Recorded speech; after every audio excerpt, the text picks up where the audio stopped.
اعوذ باللہ من الشیطان الرجیم بسم اللہ الرحمن الرحیم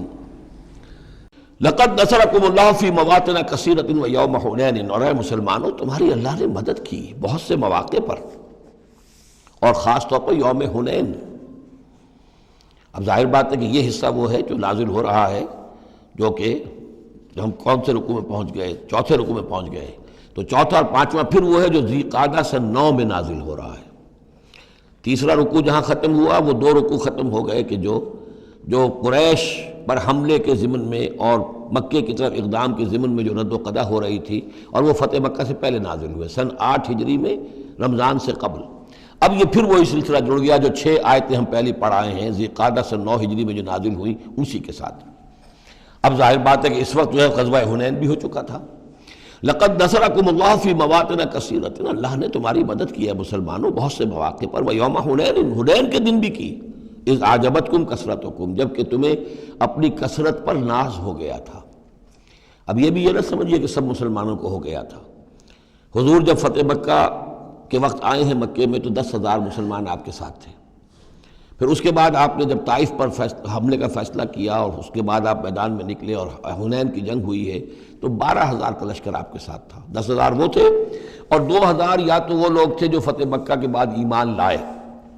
نو مسلم سمجھ لیجئے اسی وقت جو ایمان لائے، اور یا ابھی وہ مشرک ہی تھے لیکن چونکہ اب وہ رعایا ہو گئے مسلمانوں کی تو وہ بھی گویا کہ شریک تھے اس میں ان کے خادموں اور معاونین کی حیثیت سے۔ 12,000 کا یہ لشکر جب گزر رہا تھا ایک وادی سے، اور اس وادی کے دونوں طرف پہاڑیاں تھیں، تو جو تیر انداز تھے اور وہ بہت ہی نشانے والے لوگ تھے تو انہوں نے مورچے بنا رکھے تھے پہاڑیوں کے اوپر، ان کے اوپر سے تیروں کی بوچھاڑ آئی ہے، تو یہ نشیب میں ہے، وادی میں ہے، اوپر سے بیراج آ رہا ہے، اس کے نتیجے میں بھگدڑ مچ گئی۔ بعض روایات میں تو آتا ہے کہ حضور کے ساتھ صرف 30-40 آدمی رہ گئے، علامہ شبلی نے یہی لکھا ہے 30-40 آدمی رہ گئے، لیکن سید سلیمان ندوی نے پھر اپنے استاد سے اختلاف کرتے ہوئے اسی میں سیرت النبی میں نوٹ دیا کہ نہیں 300-400 آدمی رہ گئے تھے، لیکن 300-400 آدمی بھی رہ جائیں 12,000 میں سے تو بھگدڑ بہت بڑی۔ اس وقت پھر حضور خود اپنی سواری سے اترے ہیں، علم اپنے ہاتھ میں لیا ہے، رجز آپ نے پڑھا ہے، انا النبی لا کذب انا ابن عبد المطلب، میں نبی ہوں اس میں کوئی شک نہیں، چاہے یہ 12,000 میرا ساتھ دے تب بھی نبی ہوں، کوئی ساتھ نہ دے تب بھی نبی ہوں، اور میں عبد المطلب کا بیٹا یعنی پوتا میدان میں موجود ہوں۔ اس پر پھر یہ کہ آپ نے لوگوں سے کہا کہ پکارو الیہ یا عباد اللہ، الیہ یا اصحاب الشجرہ، الیہ یا اصحاب البدر، کہاں جا رہے ہو اے بدریوں، کہاں جا رہے ہو اے جو صلح حدیبیہ کے وقت جنہوں نے مجھ سے بیعت کی تھی موت کی، بیعت رضوان، کہاں جا رہے ہو؟ پھر لوگ پلٹے ہیں، پھر فتح ہو گئی۔ اذ اعجبتکم کثرتکم، جب کہ تمہیں اپنی کثرت پر ناز ہو گیا تھا، فلم تغن عنکم شیئا، تو وہ کثرت تمہیں کچھ نہ بچا سکی، کچھ کام نہ آ سکی تمہارے، وضاقت علیکم الارض بما رحبت، اور تم پر زمین اپنی پوری فراخی کے باوجود تنگ آ گئی، تنگ پڑ گئی،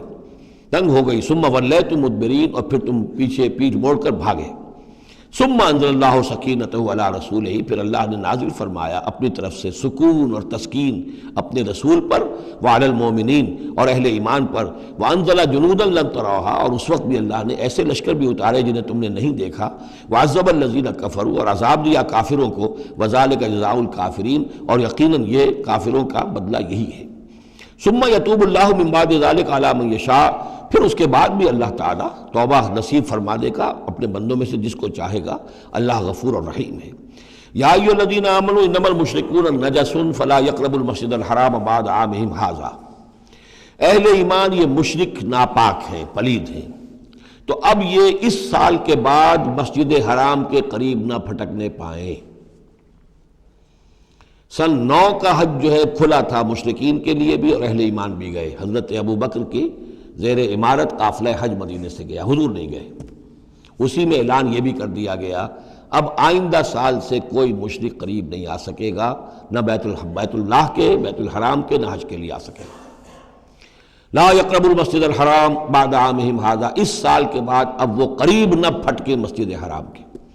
وَإِنْ خِفْتُمْ عِلَةً، اب اندازہ ہوا ہوگا کہ یہ تو آتے تھے لوگ تو ہماری آمدنی ہوتی تھی، حاجی آتے تھے، قربانیاں کرتے تھے، کچھ اور نذریں چڑھاتے تھے، چڑھاوے چڑھاتے تھے، تو ہماری آمدنی ہوتی تھی۔